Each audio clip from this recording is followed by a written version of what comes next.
Assalamualaikum warahmatullahi wabarakatuh. Alhamdulillah rabbil alamin wassalatu wassalamu ala asyrafil anbiya'i wal mursalin. Sayyidina Muhammad wa ala alihi wa sahbihi ajma'in. Rabbi shrah li sadri wa yassir li amri wa hlul 'uqdatam min lisani yafqahu qawli. Amma ba'du. Kita sambung kitab kita ni syarah kitab Tauhid jilid ketiga. Kita mesti bicara larangan berprasangka buruk terhadap Allah Azza wa Jalla, Allah Subhanahu wa taala. Jadi dilarang kita bersangka buruk pada Allah Subhanahu wa taala. Jadi sebelum ni kita bicara dua ayat, syarah pada dua ayat Quran. Sekarang kita nak bicara pula tentang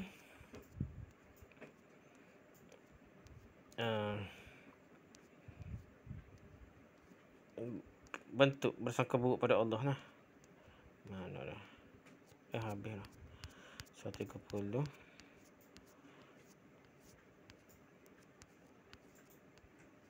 Betul-betul berprasangka buruk kepada Allah SWT dah. Betul-betul berprasangka buruk kepada Allah SWT. Di sini penulis ingin menyebutkan beberapa contoh dari sikap bersangka buruk kepada Allah SWT yang disebutkan oleh Ibn Qayyim dalam kitabnya Zadul Ma'ad. Sebenarnya memerlukan penjelasan yang lebih lebar dan lebih luas untuk menjelaskan contoh-contoh ini. Sebab Ibn Qayyim ketika menjelaskan bersangka buruk kepada Allah SWT ni, ia membantah seluruh firqah-firqah sesat dari ahli bid'ah. Banyaklah ni. Akan tapi di sini penulis hanya menyebutkan contoh-contoh tersebut secara ringkas saja.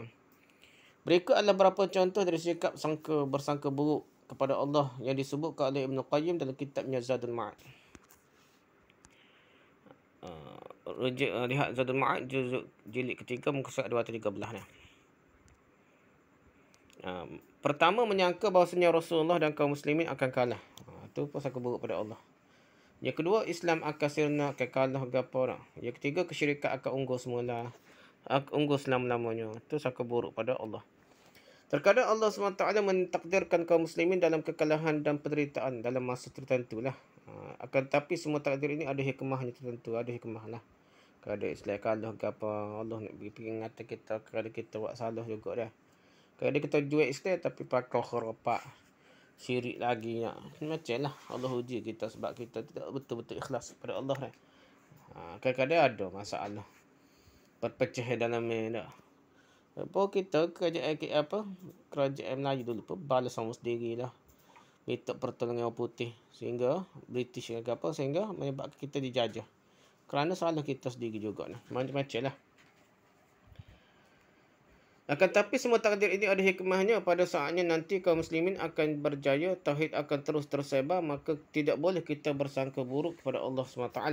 Yang keempat, menyangka Allah SWT berbuat tanpa tujuan.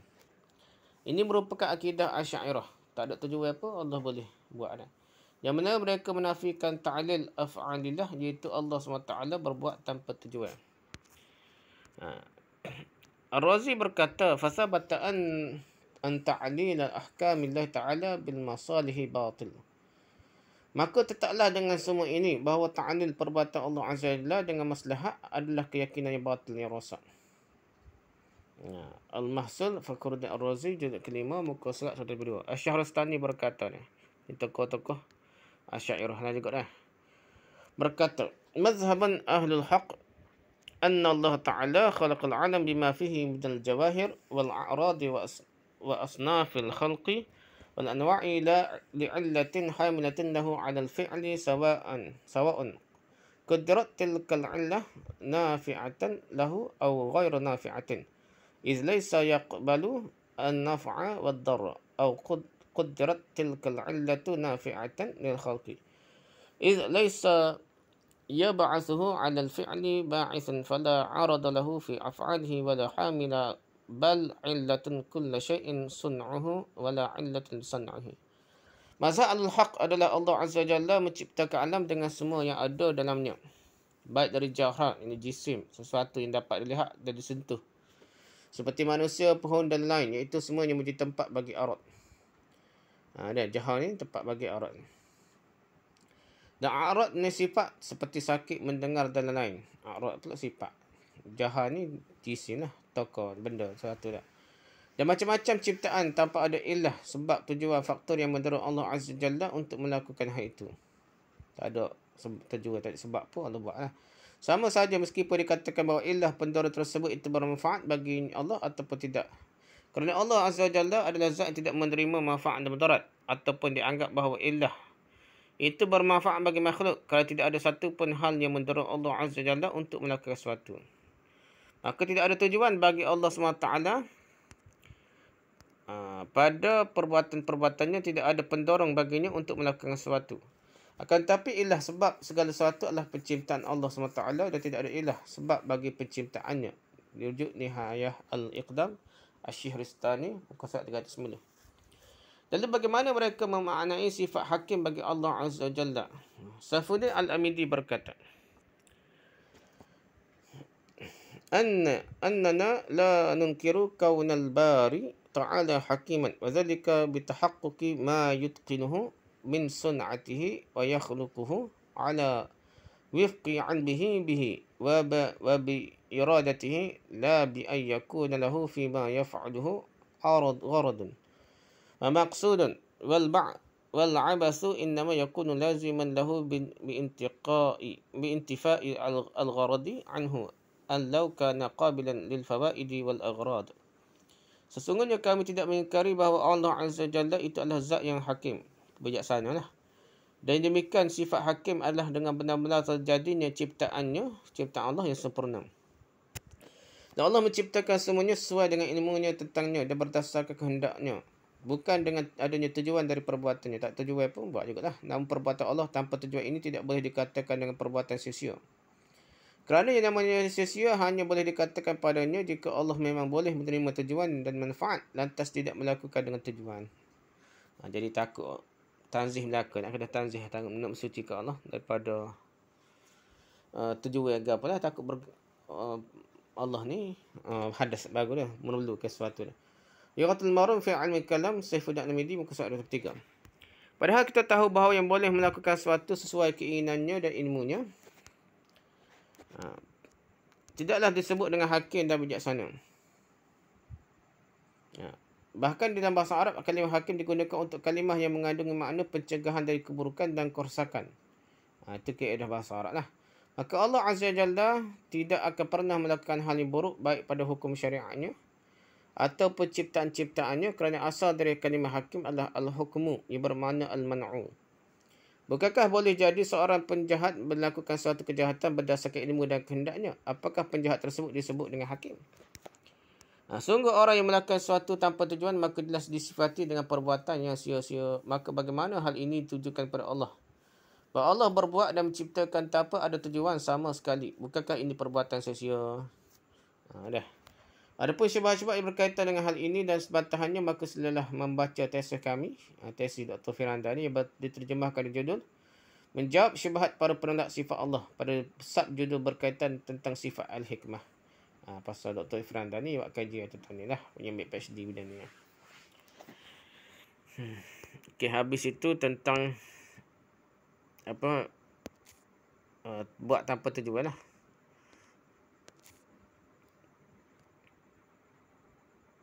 Okay, seterusnya akidah Asy'ariyah lah, menafikan ta'lil af'alillah, itu berbuat tanpa tujuan.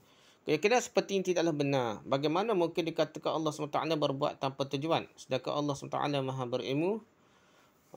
Allah Azza wa Jalla mentakdirkan, dan Allah SWT melakukan semuanya pasti dengan tujuan tertentu ya.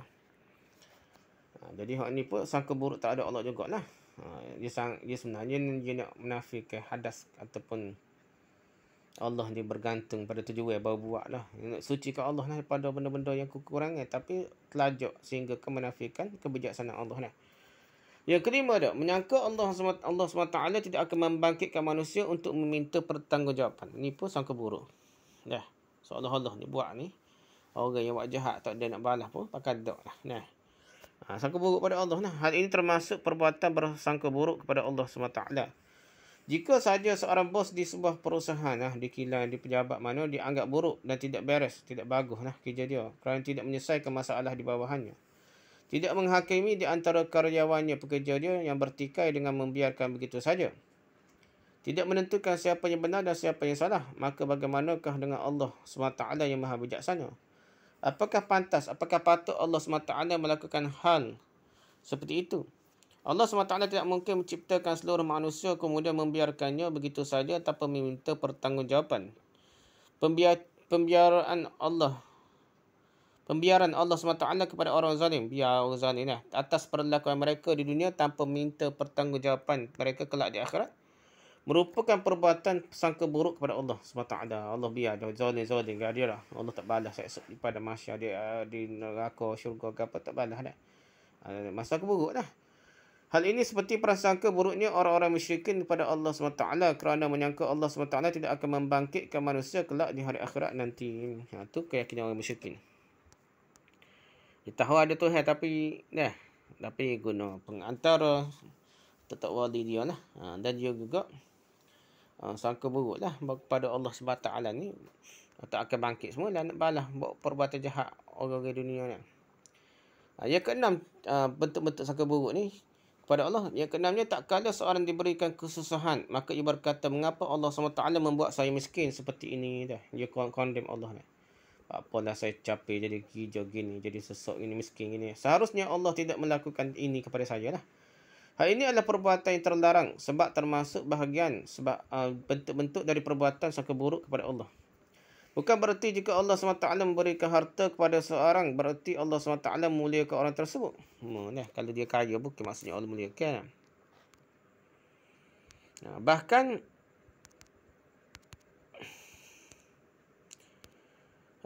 Bahkan boleh jadi, jika jadi Allah buka kenikmatan dunia pada sebahagian kaum sebagai bentuk istidraj. Nak tipu daya lah. Dan agar mereka semakin sengsara nantinya dia tertipu, dia buat dosa besar, tiba-tiba mati. Masuk neraka lebih kuat macam-macam Allah tipu manusia ni tak. Waliyazubillah lah. Allah SWT berfirman, "Fama nasu ma dzukiru bihi fatahna 'alaihim abwaaba kulli syai'in hatta idza farihu bima utu akhadnahum baghtatan fa idza hum mublisun." Tak kala mereka lupa akan peringatan yang telah diberikan pada mereka, kami pun membukakan untuk mereka semua pintu kesenangan untuk mereka. Sehingga ketika mereka bergembira dengan apa yang telah diberikan pada mereka, kami siksa mereka secara tiba-tiba. Dan tak kali itu mereka pun terdiam putus asa. Surah An'am ayat 44.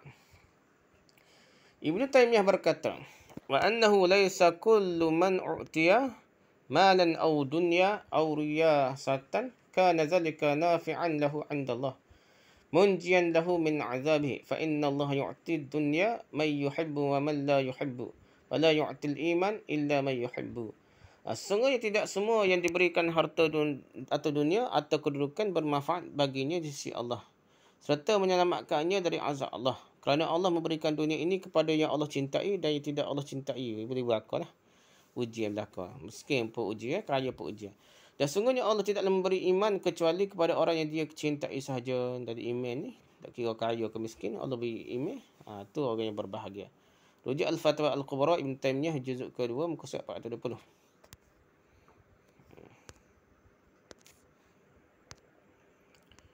Jika harta adalah ukuran kemuliaan seorang, berarti Firaun dan Namrud adalah orang-orang yang mulia. Para pelaku maksiat yang begitu kaya raya pun juga termasuk orang mulia.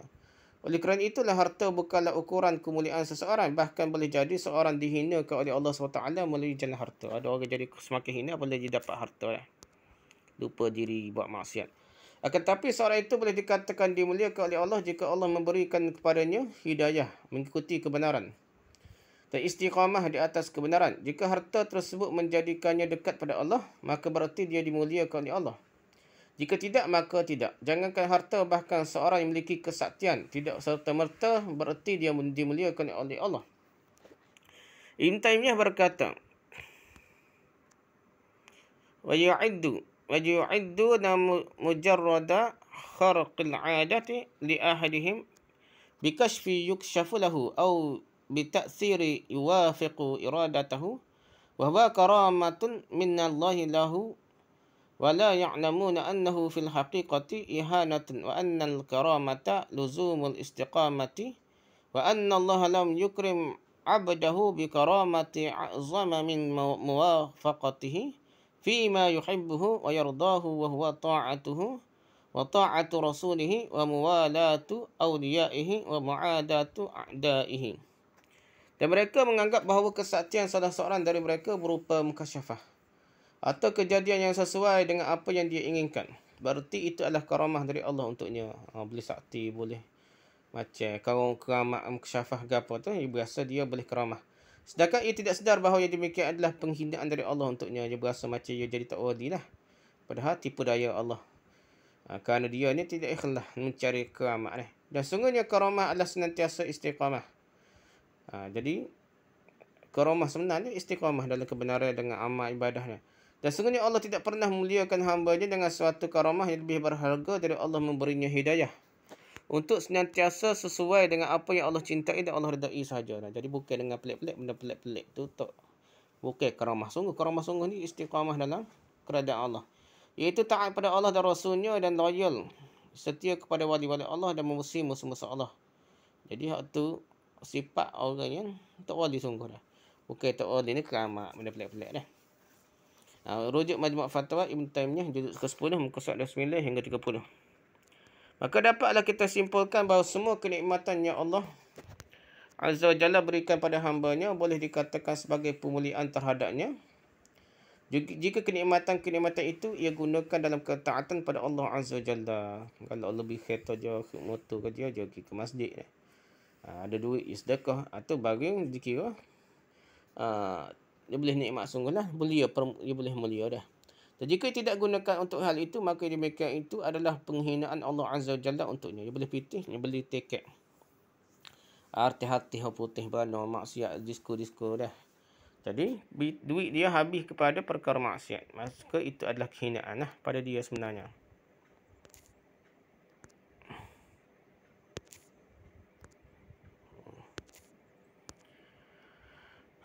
Okey, hal yang semisal juga seperti perkataan seorang, kenapa Allah SWT membuat wabah ini dah, penyakit COVID lah apa-apa ni dah. Seharusnya Allah SWT tidaklah berbuat ini. Kemudian juga perkataan seorang, kenapa Allah SWT menciptakan iblis. Seharusnya Allah SWT tidak menciptakan mereka. Ini betul-betul ayat yang condemn Allah, yang bersangka buruk pada Allah. Perkataan-perkataan semisal ini menggambarkan seakan-akan Allah SWT tidak memahami sisi yang baik. Kemudian orang yang mengatakan perkataan-perkataan tersebut memahami sisi yang baik. Dia bijak ni. Allah tak bijak ni.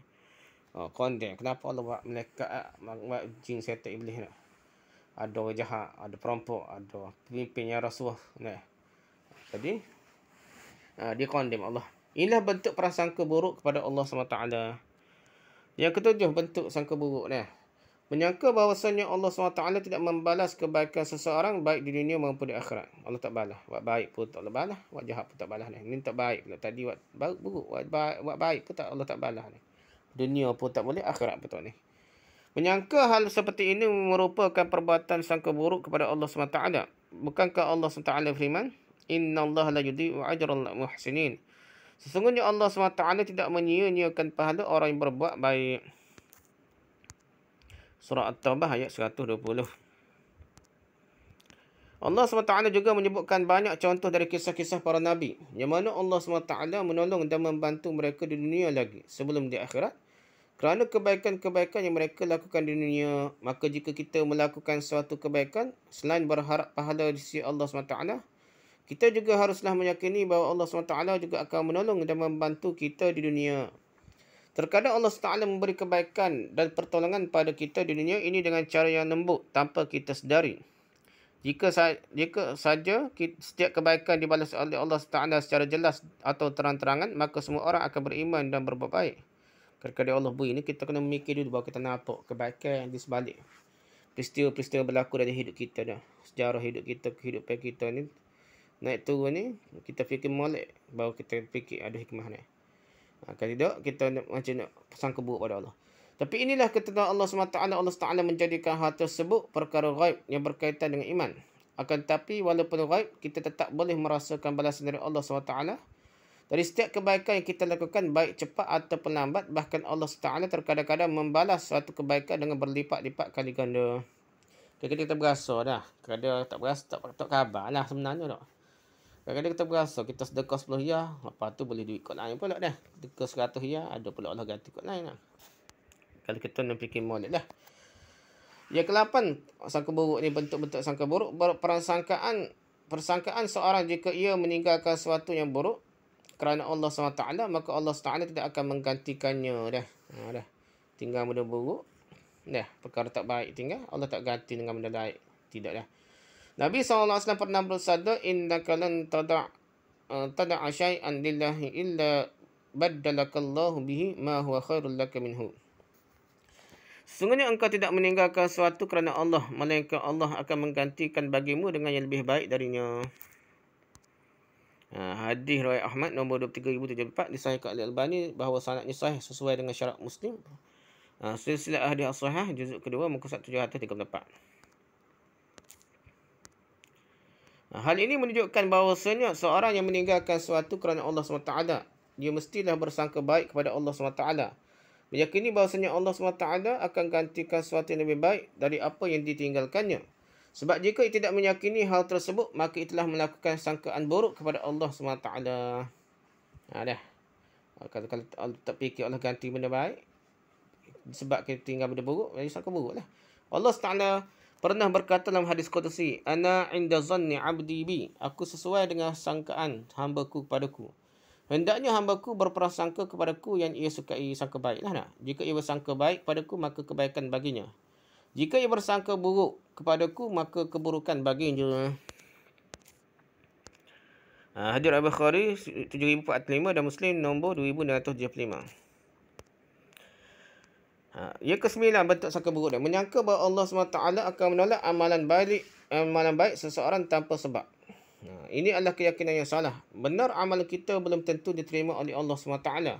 Akan tetapi kita mestilah bersangka baik kepada Allah SWT bahawasanya Allah SWT akan menerima amalan baik tersebut. Allah SWT firman, La yukallafullahu nafsan illa wus'aha. Allah tidak akan membebani seseorang melainkan sesuai dengan kesanggupannya. Surah Al-Baqarah ayat 200 sampai 6. Allah tidak membebani seorang melainkan sesuai dengan kesanggupannya. Tidak mungkin jika seorang telah berusaha untuk melakukan amal soleh semampunya kepada Allah SWT tolak amalan tersebut tanpa sebab ataupun sebab remeh-temeh. Kalau ada benda tu lajuk fiqh kono dah, tapi payah sangat dah. Sikit-sikit najis, sikit gawa, sehingga kita ni terlajuk fiqh kono dah, sehingga kita sangka buruk pada Allah tak terima, sikit Allah tak terima . Yang ke-10 bentuk sangka buruk dia, Allah SWT tidak menerima taubat orang yang bersungguh-sungguh bertaubat . Keyakinan seperti ini akan membuat seorang akan berputus asa dari rahmat Allah SWT. Padahal Allah SWT firman, La taqnatu min rahmatillah. Janganlah engkau berputus asa dari rahmat Allah. Surah Al-Zumar ayat 53. Allah SWT melarang untuk berputus asa dari rahmat Allah. Kemudian kita malah meyakini bahawa Allah SWT tidak menerima taubat kita. Maka ini adalah bentuk sangka-sangkaan buruk kepada Allah SWT. Kita mestilah bersangka baik kepada Allah SWT bahawa Allah akan menerima taubat kita. Gitulah, kita kena sangka baik lah baru kita nak taubat. Yang ke-11 bentuk sangkaan buruk pada Allah ni menyatakan bahawa ayat-ayat sifat di dalam Al-Quran dan juga dalam hadis-hadis zahirnya adalah kufur, syirik dan tasbih. Jadi dia sangka buruk dah. Ayat Quran, hadis Nabi ajar ni kena guna hukum akal Aristotle. Kalau jadi kafir, jadi syirik, jadi tasbih. Sebagaimana diungkapkan para penolak sifat bahawasanya ayat sifat yang terdapat pada Al-Quran dan pada hadis-hadis Nabi SAW mestilah ditakwilkan. Ungkapan seperti ini termasuk perbuatan sangkaan buruk kepada Allah SWT.